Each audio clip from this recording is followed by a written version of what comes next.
എനിക്ക് ഒരിക്കലും തൊണ്ടയുടെ ഇവിടെ ഒരു ബ്ലോക്ക് ഉള്ള ഫീൽ ചെയ്യാണ്, ഇങ്ങനെ എന്തോ ഒരു സാധനം തട്ടുന്നു.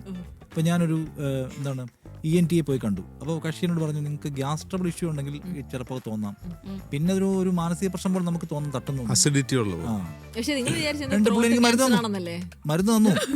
മരുന്ന് തന്നു കഴിഞ്ഞിട്ട് ഞാൻ പിന്നെ ഒരു വിദേശത്തൊരു ട്രിപ്പ് പോയി. തിരിച്ച് വന്നിട്ട് ഈ പ്രശ്നം മാറിയിട്ടില്ല, മൂന്നാഴ്ചയായിട്ട് മാറിയിട്ടില്ല. ഡോക്ടറെ വീണ്ടും പോയി കണ്ടു. ഡോക്ടർ ഇത് പ്രശ്നം തട്ടുന്നുണ്ട്, ഇപ്പോഴും ഇതൊരു സാധനം തോന്നുകയാണെന്ന് പറഞ്ഞു. പുള്ളി പറഞ്ഞാൽ എൻ്റെ ആവശ്യമൊന്നുമില്ല, വേണം നമുക്ക് ടെസ്റ്റ് ചെയ്യാൻ പറ്റുമ്പോൾ അകത്ത് ക്യാമറ കയറ്റുന്നവരുടെ ഉണ്ട്. ക്യാമറ കയറിയിട്ട് പുള്ളി അവിടെ ഇതല്ലേ തട്ടെന്ന് ചോദിച്ചു. ഇവിടെ പുള്ളി അവിടെ ക്യാമറ വെച്ചു, അവിടെ ഒന്നുമില്ല. ഒന്നുമില്ല, സീരിയസ്ലി ഇല്ല. പുറത്തിറങ്ങിയിട്ട് പുള്ളി എൻ്റെ പ്രിന്റ് എടുത്ത് തന്നെ തന്നു. പിന്നെ ഒന്നും തട്ടുന്നതായിട്ട് എനിക്ക് തോന്നിയിട്ടില്ല. അപ്പൊ ഈ തോന്നല് സീരിയസ് ആയിട്ടുള്ള പ്രശ്നമാണ്. നമുക്ക് എപ്പോഴും നമ്മുടെ